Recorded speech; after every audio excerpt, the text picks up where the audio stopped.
What's going on YouTube? Today I want to talk to you about building a garden trellis. Now I have one question in my mind. Matt Peach, do these really sell for 650% profit? Today we're going to find out. My name's Andy, this is Cedar River Woodworking, and welcome to the shop.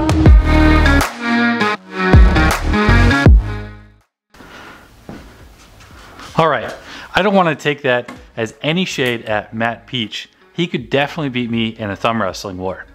This is a Matt Peach inspired build where he had claimed that the trellises that he was building and his children were building were making upwards of 650% profit. So I'm gonna go through and build these with my own special twists, and we're gonna actually see if these actually make 650% profit or not. Now, before we get to this build, I want to thank everybody that has visited this channel, and I also want to send a big thank you to all of the members that we have for this channel. They are growing, and we are coming up close on a giveaway. So if you want to be part of that, please consider being a member. If not, please consider being a subscriber, because that also helps us out as well. One more thing that also helps us is if you share our videos. Now, if you are sharing these videos, you're going to be sending them to somebody that you may want to build this, if you want to build it for them, or if you have somebody that has any ideas or wants any ideas for something that they can build in the future. So please consider sharing this video as well. So let's jump over to the miter saw and I'll show you exactly how we build these. All right, so over here at the miter saw, we have 2 fence pickets set up for this. We're only gonna need 2 fence pickets for this entire build, so it's going to be fairly cheap to make it.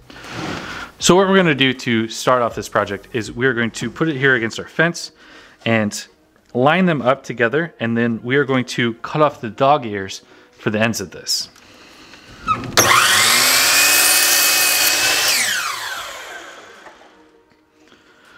So all I did was line up the top edges here. This only cuts off about 1 inch from our 6-foot long boards, so we're not gonna lose a whole lot of height on this trellis. Let's head over to the table saw and get these cut up. Here we are over at our table saw. We're going to set our fence to 1 inch and 11/16. That is going to be a 1/16 inch shy of 1 3/4 inches. The reason why we're going to do 1 inch and 11/16 is because our 5.5 inch wide pickets are going to get cut into 3 equal sizes at that point in time. The last piece will even have just a small sliver taken off of it, so you know that each one of them is exactly the same. So if you don't know what a picket sizing is, it is 5.5 inches wide.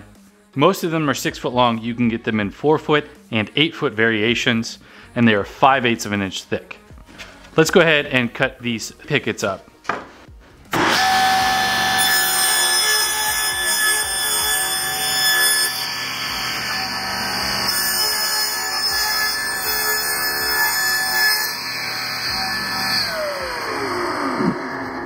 Now right off the bat on my first fence picket, I realized that I cut the incorrect size.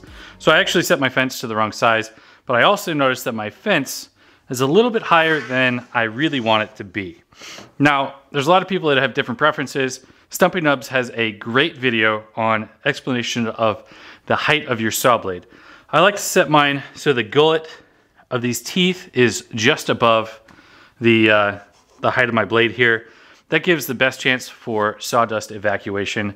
Now it's okay that I miscut this one here. I will go into an explanation on how all of this can work together and why this may or may not be a detriment in the future of our build.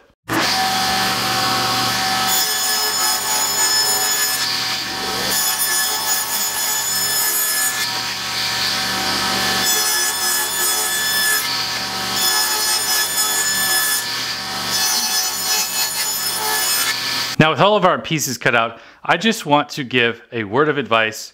Make sure that you're using a push stick or a push block when you have your fence this close to the saw. Make sure you save your fingers on every project that you do. All right, so you know that offcut that we had that I didn't quite cut right because I measured incorrectly? Here is where we're gonna cut that up. Now, this isn't going to be a big detriment to this project because it's only about 1/8 of an inch smaller than the rest of them. However, this is going to be used for the cross pieces So if it's a slightly different size, that's completely okay. You're going to be seeing the edges of the other pieces anyways, so you're not even going to really be able to tell that these are incorrect. So this piece, we're going to cut up into 3 different pieces. Our first cut here is going to be 32 inches.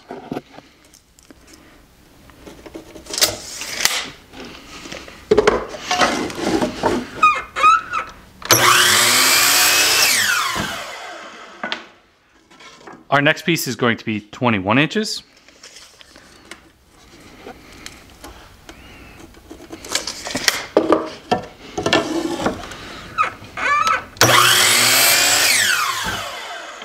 And our final piece is going to be 12 inches.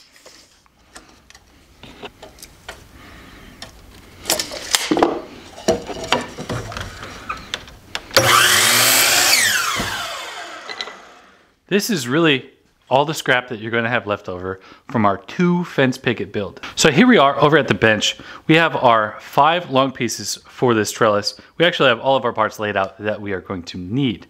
So what I'm going to do is clamp the ends of these. I'm going to line them all up, and then I'm going to clamp them so that I can drill a hole through it. Now the lengths of these are going to be just shy of 6 feet because you cut about 1 inch off when you cut the dog ears off. So we are going to measure up from the bottom 1.5 inches and also 2.5 inches. This is going to tell us where we need to make our cuts. So I'm going to transfer this down across the piece about where center is. So center on this is just going to be a little bit more than 13/16. I'm actually just going to eyeball the center on this. There are center marking gauges. I will have links for those in the video description below. So we are going to drill 2 3/8 holes in here. The bolts that I'm using are 3.5 inch long bolts. I have 2 washers for each one of the 2 bolts that we are going to use here. These are zinc plated bolts. You could use stainless steel. That's going to drive up the price of this. But zinc plated should be just fine for what we're using them for. Now, pressure treated wood can have a tendency to corrode some bolts rather early, but that's not really something that we're going to be too concerned about at this point in time. So the 3/8 bolt that we're going to drill, if you have a Craig pocket hole system, a tip for that is the drill bit for that is 3/8 of an inch. So you don't even need to go out and buy an extra drill bit if you already have one of those available. So we're going to drill our first hole here at 2.5 inches because our clamp covers up the 1.5 inch. And then we are going to drive a bolt into it. Now how I have this bolt set up is I have the head of the bolt, then a washer. And this should be a fairly tight fit. You may need to use a rubber mallet to drive this in there. So with that in, we will put a washer against the board and then a nut to cap it off. These threads do stick out a little bit, so if you could find a 3.25 inch bolt, that would work really well as well.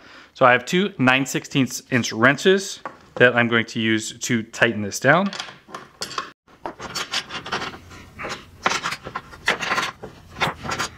Now we're going to drill our second hole.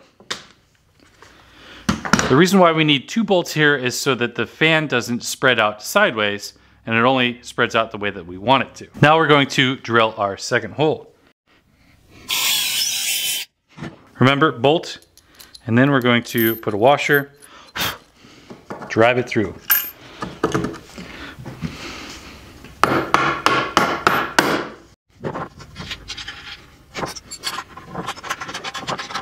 Now that we have the 2 bolts in the end of this, I'm going to show you how we are going to fan this out so that we get that beautiful trellis look. All right, so over here at the bench, I have a mark here to signify the center of my bench left to right. I have one on this side and on that side, and I'm going to clamp this down so that the center of the 5 boards here is in the middle of that mark. Now what this is going to do is help me make sure I have proper spacing on this trellis.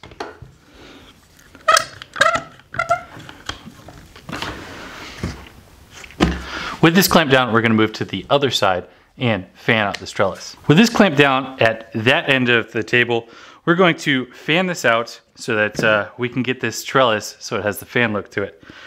I cut 4 pieces at 7 inches to get the proper spacing of this. This is just some scrap wood that I had laying around. You can use whatever you'd like. Now Matt does have a nice jig that he assembles all of this on. You can use that as well. But I like this spacing of 7 inches between.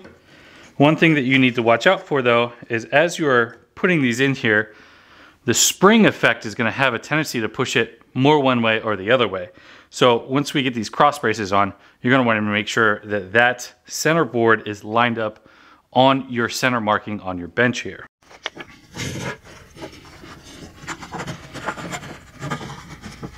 Now when you're picking these out, you're going to want to make sure that you don't have any knots in your boards, because it's going to have an impact on how these come out. The more knots it has in there, the harder it's going to be to bend this into the correct shape. So what I'm going to do is on this center board, I'm going to measure down 6 inches.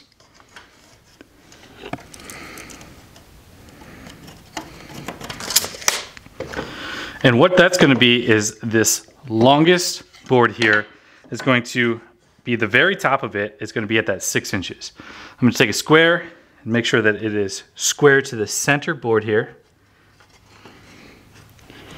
at that 6-inch increment. Now we will need to make sure that this is centered. This is 32 inches, so you're going to want 16 inches to be your center mark. Once I have that in place, I'm going to take my drill with a drill bit and a countersink combo unit, and I'm going to drill into all 5 of these boards.